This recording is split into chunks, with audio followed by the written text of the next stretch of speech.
Bueno, buen día para todos. Mi nombre es Karen Mena y estoy en el grupo con Mateo Hildinson y Anila García para hacer una exposición acerca de la crisis financiera del 2008 de Subprime para la materia de teoría monetaria.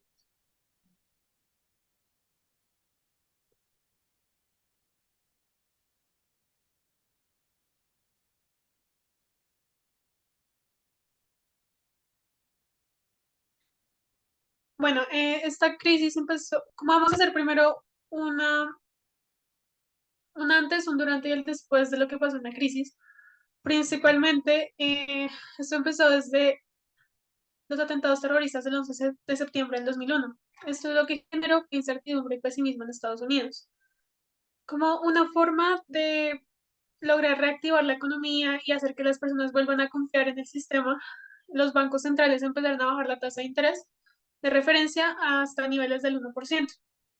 Esto para incentivar a las personas y a las empresas para que pudieran consumir más.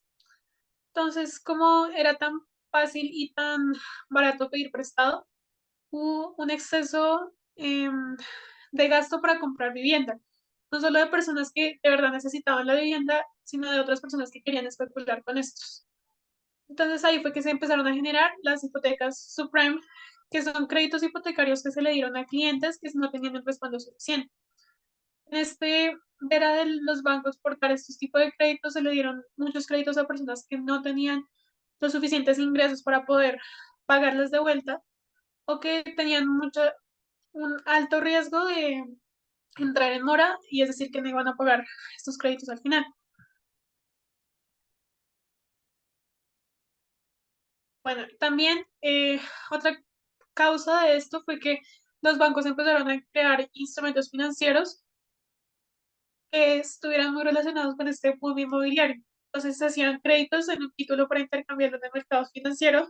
Eso quiere decir que con el crédito también venía un título que se podía como llevar en el mercado financiero. Segundo, también se hiciera la permuta de cumplimiento de crédito. Esto funciona algo así como el seguro de un crédito que las personas pagaban a una empresa.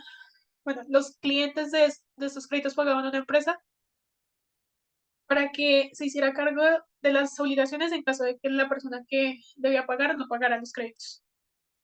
Estos fueron instrumentos sin regulación primero y segundo que muchas personas no entendían, entonces como que las únicas personas que sí lo entendían eran realmente los bancos. Ya en 2004, la Reserva Federal empieza a subir las tasas de interés para controlar la inflación. Pasó del 1% que se tuvo en 2001-2002 a tener un 5,25%. Y muchos de estos créditos tenían que se dieron en los años pasados, tuvieron tasa variable. Eso quería decir que los créditos iban subiendo de precio un poco cada año. Entonces, como se tenían estos créditos a estas personas que no tenían la posibilidad de pagar y que tenían una baja calificación crediticia, muchas de ellos dejaron de pagar y le decían al banco que tomaran los bienes. Lo que esto pasó es que muchos de estos bienes, eh, bueno, estas viviendas y estos inmobiliarios estuvieron a cargo de los bancos y ya no había personas que los compraran, lo que generó una sobreoferta. Y a su misma vez una baja de estos precios. Por lo cual, lo que les estaba contando, se hicieron muchas ejecuciones hipotecarias por impago que no solo afectó a Estados Unidos como tal, sino a Europa y Asia, ya que habían muchos títulos financieros que estaban asociados al mercado de Estados Unidos en estos otros continentes.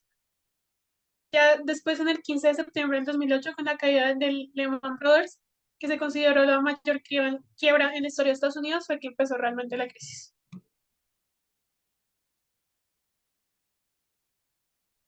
Bueno, muy buenas tardes. Mi nombre es Mateo Henningson y yo les voy a contar aquí con respecto a los momentos cruciales durante la crisis.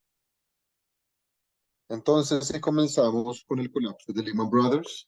Eso fue el 15 de septiembre de 2008 y el colapso de Lehman Brothers fue uno de los eventos más emblemáticos de la crisis financiera de 2008.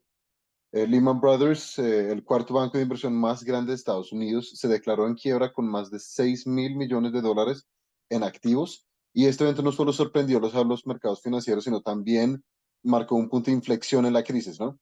La quiebra de Lehman Brothers fue significativo porque el gobierno de Estados Unidos decidió no rescatar la firma y lo que envió ondas de choque a través del sistema financiero global. También apenas un día después de la quiebra de Lehman Brothers, tenemos el rescate de American International Group. Ahí el gobierno de Estados Unidos intervino para rescatar la AIG, una de las mayores aseguradoras del mundo, con un préstamo de 85.000 millones de dólares.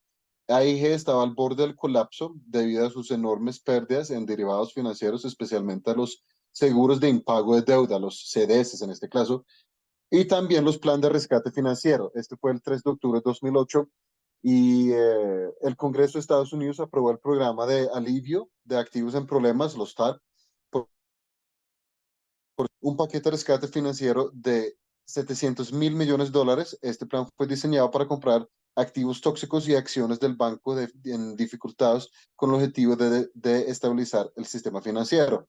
Y si movamos a la siguiente diapositiva, aquí también tenemos el colapso del mercado bursátil. Entonces, durante el octubre de 2008, los mercados bursátiles globales sufrieron caídas dramáticas. El Dow Jones Industrial Average, por ejemplo, tuvo su mayor caída semanal en la historia, perdiendo un 18%. Los inversionistas alrededor del mundo entraron en pánico, vendiendo activos en un intento desesperado de reducir pérdidas. Y también tenemos la recesión global. La crisis financiera rápidamente se convirtió en una crisis económica global en este caso. Los países de todo el mundo experimentaron una recesión profunda con altas tasas de desempleo y contracción económica. La producción industrial y el comercio internacional se desplomaron y así afectando gravemente a economías desarrolladas y emergentes. En la siguiente diapositiva acá eh, las respuestas internacionales durante la crisis, tenemos primero la coordinación de los bancos centrales. Los principales bancos centrales del mundo, incluyendo la Reserva Federal de Estados Unidos, el Banco Central Europeo y el Banco de Japón, coordinaron una serie de recortes de tasas de interés y medidas de liquidez para intentar estabilizar los mercados financieros. Por otra parte, tenemos el cumbre del G20. Las reuniones del G20 se convirtieron un foro crucial para coordinación de políticas internacionales en noviembre de 2008. Los líderes del G20 se reunieron en Washington, D.C. y acordaron una serie de medidas para restaurar la confianza en el sistema financiero y estimular la economía global. Y en el siguiente slide acá estamos viendo el impacto en diferentes sectores. Por ejemplo, en el sector inmobiliario, los precios de viviendas se desplomaron, el sector financiero, los bancos y otras instituciones financieras sufrieron enormes pérdidas, el sector industrial, la demanda de bienes y servicios se contrajo enormemente y el sector laboral, millones de personas perdieron sus trabajos, lo que generó dificultades financieras y sociales generalizadas.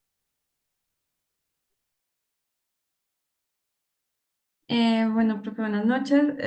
Por mi parte voy a exponer lo que son los efectos de la crisis. Bueno, inicialmente la crisis pues se desarrolla en Estados Unidos, pero esto tuvo una repercusión a nivel global. Se genera pues una desconfianza en el sector bancario. Asimismo, pues muchos bancos, incluyendo en, digamos, la parte ya de Europa, comienzan a tomar medidas como un poco más conservadoras en cuanto a a otorgar créditos. Esto pues como una estrategia como, digamos, intermediarios y otras cosas que pueden servir para poder proteger un poco más las entidades bancarias que son muy importantes para, digamos, para el financiamiento de ciertos sectores. Digamos que también otra de las medidas pues, fue subir impuestos, más que todo en la parte de Europa, para proteger su economía. Esto lo vemos más específicamente con Grecia, que ellos pues al querer pertenecer, para este mismo periodo de tiempo, querer pertenecer a la Unión Europea o pues, perdón, adoptar el euro, digamos, inflaron como un poco sus, digamos, estados o el PIB. Y en este caso esto generó como una desconfianza donde le pusieron a Grecia como unas medidas para poder adoptar esta moneda y dentro de esas estaba pues recuperar la confianza del sector europeo y pues una de esas fue subir los impuestos, lo que afectaría directamente pues la clase media baja, que son los que corren con esa medida. El auge de las primas de riesgo, entonces ya se comenzó a tomar como esta medida para poder evaluar cuáles eran los países que sufrían el mayor riesgo de un impago en la deuda. En la siguiente diapositiva, que se ve como los efectos de la crisis en, Karen, por fin la otra diapositiva, en Estados Unidos. Entonces, en este caso, pues los efectos fueron como despidos masivos y cierre de empresas. Digamos, ya cuando se destapó la burbuja inmobiliaria, pues esto se debe a que gracias a la crisis de los .com, como lo comentaba mi compañera, pues de todos modos se veía como muy afectada la confianza en inversión. Entonces, no había inversión, pero sí había mucha solicitud de créditos, como se les otorgaban a todo el mundo, pues, y a bajas tasas. Entonces, pues eso generó, fue como una gran burbuja inmobiliaria que, digamos, ya después terminó por reventarse literalmente. Digamos que los bancos pues manejaban como unas subentidades para que pudieran tomar como los paquetes de hipotecas. Entonces esto tuvo una repercusión muy importante porque digamos, no había como un seguro y pues en sí se iban como refinanciando y no, o sea, digamos, ya se generó como una gran crisis hipotecaria en este sentido. Ya después de que la gente como que al comprar tantas viviendas, pues asimismo el precio bajó considerablemente, porque ya la gente pues como no tenía cómo pagarla, perdía su vivienda y pues eso fue como una de las grandes consecuencias. Digamos, las medidas que el gobierno tomó para poder superar esta crisis, pues fue la compra de deuda pública y pues rescate del sector bancario. Digamos que en esto juega un papel muy importante el dinero pues de los bancos y las tasas de interés.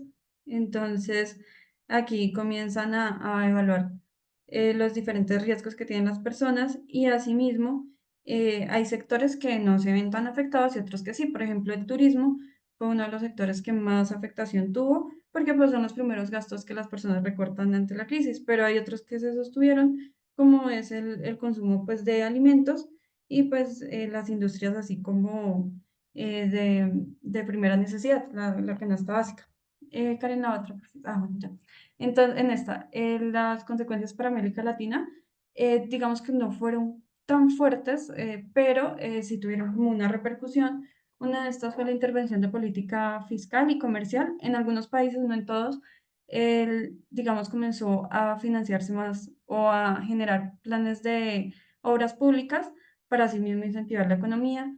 En algunos países subieron los aranceles para proteger el producto nacional. La caída de las exportaciones, pues digamos ya se ve afectada la balanza comercial y el precio de las materias primas, porque asimismo pues por la tasa de cambio se vio afectado este rubro considerablemente. No la cantidad de exportación, sino como tal el precio de las mismas. También se implementaron medidas contracíclicas. Muchos de los bancos de América Latina pues decidieron realizar una contracción en las tasas de interés. Entonces, pues hicieron como implementaron medidas de baja tasa de interés los bancos de la República, que en la mayoría de estos países son bancos autónomos independientes del Estado. Karen, por fin la otra diapositiva.